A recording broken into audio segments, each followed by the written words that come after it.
be taking much time right now, but we have 4 speakers. I would like each of you to introduce yourselves and then just briefly talk, and then I will be speaking after them. So thank you for coming. Good morning, I'm Joe Lester. I just completed 52 years in law enforcement. Last year for 17-18 I was selected the Sheriff of the Year for Oklahoma. Right now I'm doing a little ranching and farming, and I thought it was important to come here today to talk to you about Charles and his quest to become our next state treasurer. I will tell you a personal story that his opponent for 12 years blocked any law enforcement officer from getting a cost of living increase for whatever reason. And when I entered law enforcement in Oklahoma in 1969, I was promised a retirement. They later changed that in 1982 that I would get a cost of living increase every year after I retired. Well, for 12 years that hasn't been true, and Charles's opponent was the one that spearheaded that effort to not give these justified increases, even though our retirement system was funded at over 100%. So I'd encourage all my friends, all law enforcement throughout the state, to vote for Charles as our state treasurer. He's a person of integrity. He has an education that will stand up to anybody else's. So please vote for Charles.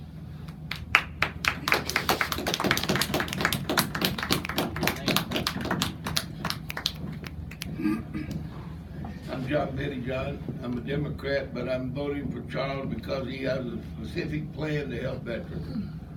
When I asked him what he was going to do for veterans, it didn't take him long to tell me exactly what he thought would be a good plan to help get nursing home hired in our nursing home, to attract better quality employees to help our veterans.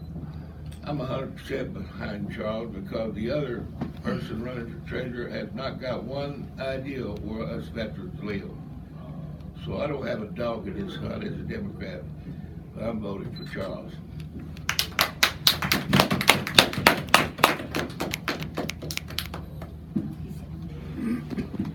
Hi, my name is Susan Baumgartner, and for about 27 years I taught pre-K in the Oklahoma City public schools. I've been retired about a year, and for all those years, everything in my life was about learning and teaching. I lived it, I breathed it. And my students, some of whom are here today, were amazing and creative and intelligent people, and they taught me at least as much as I taught them. While it was an honor to facilitate their transition into the formal world of learning, it was also my job. For this job, I was compensated by means of salary and benefits, and one of those benefits is my pension. It's my turn to use the pension that I worked so hard to earn. For now, my pension is enough, but inflation and the rising costs of health care and any extra help I might need as I get older mean that it's not going to stay enough without cost of living adjustments. They are essential for this and so important to me. For the first time in my life, the state treasurer's race is also important to me. I've known Charles and Eileen Coune for years, and in fact, I taught all 3 of their children. When Charles told me he was running for treasurer, I was surprised because I didn't know he was interested in politics.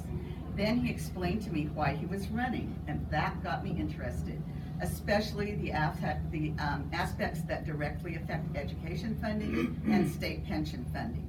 Later, I realized his opponent had been one of the biggest stumbling blocks in getting both education funding and cost of living adjustments for teachers and for state employees, and that's why I'm here today.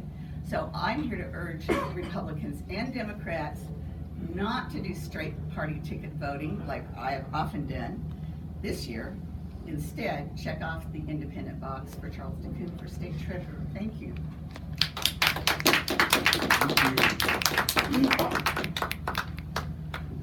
I'm Don Keenan, and I am a retired state employee. If you've been paying attention, we've had police, teachers, veterans, we got state. 7 retirement systems in this state. nobody that's retired from any of those systems has had a cost of living raise in 12 years.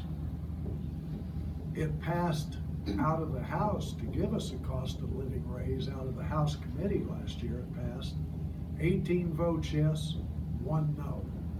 That 1 no exerted his influence and it was not heard on the floor. That man is running for treasurer and Charles's opponent. Charles understands that us senior citizens have lost our buying power over those 12 years and that we need the raise.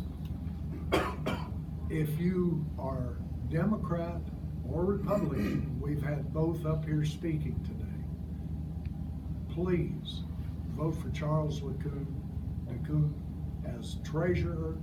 He is the best candidate out there. Thank you.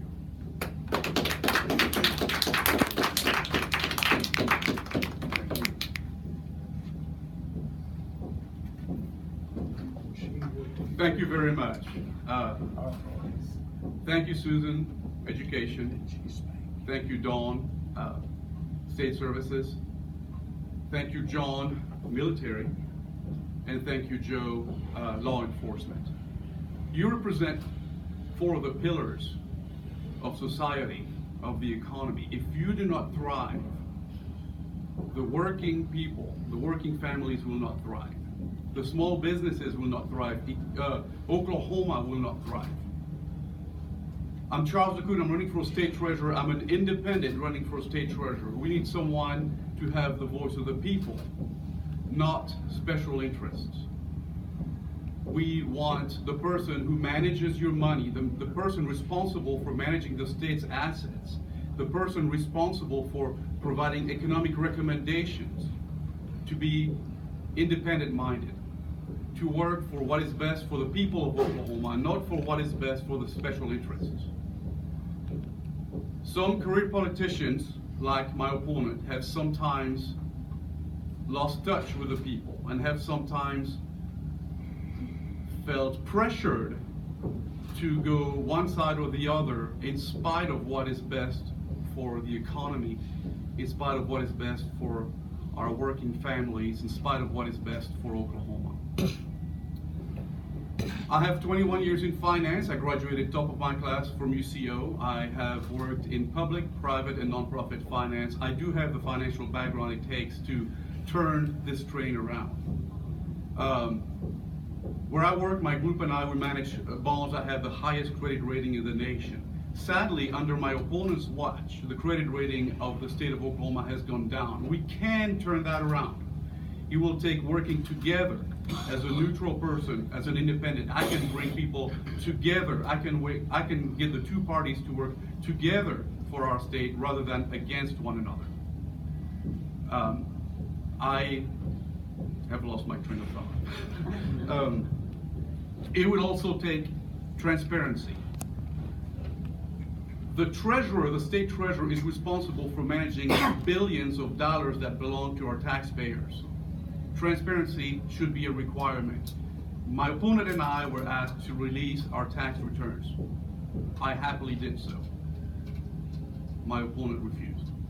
My opponent and I were asked to sign the pledge of open government. I signed mine. Last time I checked, my opponent had not signed his. So it will take an effort to turn this around, but we need to work together and transparently. It's been tough. Oklahoma has had some tough years. It can be very difficult to make ends meet at the end of the year to cover the budget gap. Our legislators, our people of the Capitol worked really hard. It can be very difficult to, what do we cut? What do we cut? Cut. What do we do to close our books this year? Let's think beyond this year. Let's think 20, 40, 60 years down the road. I'm not running for me, I'm running for my kids and their kids. We need to start thinking about how can we thrive in the future rather than just and solely how can I close the books this year. So how will we thrive in the future? It's not going to be easy. One thing it's going to take for sure is bringing in new industries, new companies, new businesses. I don't know if you've driven to Oklahoma, to Dallas recently. The last 20 miles, it takes you forever to get there. Why? Because industry is booming. There's a ton of jobs. There's a ton of companies there. Those companies wanting to move to the Midwest. Why do they look at Oklahoma and then turn around and go to Texas? Well, one reason is simple. Those business owners look at Oklahoma and realize they're not funding education the way they should. They're not funding core services the way they should. I don't want to move my employees here because my employees need to have the right kind of education for their children. So they move to Texas. We can get those companies to start moving here. It starts with education. So let me talk about education again, education and core services. Yes, you've heard it from others. My opponent has not always been very good to educators, service providers, cops, etc.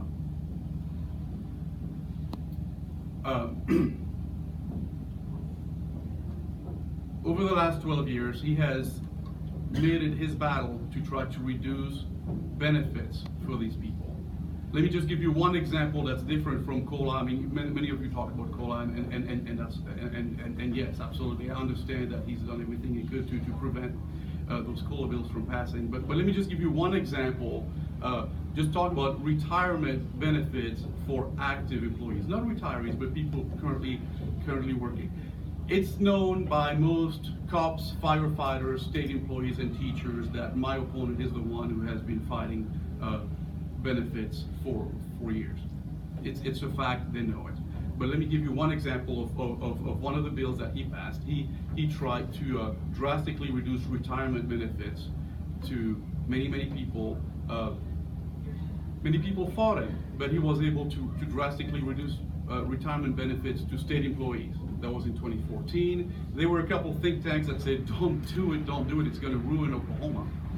He didn't listen. He introduced it and it passed. The following year, the turnover cost of state employees was in the hundreds of millions of dollars. The following year, again, hundreds of millions of dollars. So what he did, he essentially increased costs while reducing services, like services to gentlemen like this person here. Our state agencies are spinning their wheels, hiring and training people who end up leaving because they don't have the retirement benefits they once had. They're spinning their wheels, hiring and training people before they leave. As a result, the services and the quality of the services is going down. Increasing costs while decreasing services. You can call it what you want, you cannot call it conservative. Why am I talking about education, and what can the state treasurer do about education? Sure, the state treasurer does provide economic recommendations to the Capitol, and that's huge. But the state treasurer will also be on the board of teacher retirement services and public employee retirement services. So think about who you want there. Do you want someone who has made it his mission to cut these people's benefits? Or do you want someone who understands that treating core service providers fairly will allow our working families, our small businesses, and Oklahoma to thrive? So I ask you, the voters, on November 6th when you go vote, do you want to vote for the person who's been part of the problem? Or do you want to vote for the person who has a strong plan on how to come up with a solution? My name is Charles Coune. I'm an independent. Please do not vote straight ticket this year. Thank you. I will entertain any questions from the media or citizens. Okay. I must have said it all. Thank you. Thank you so much.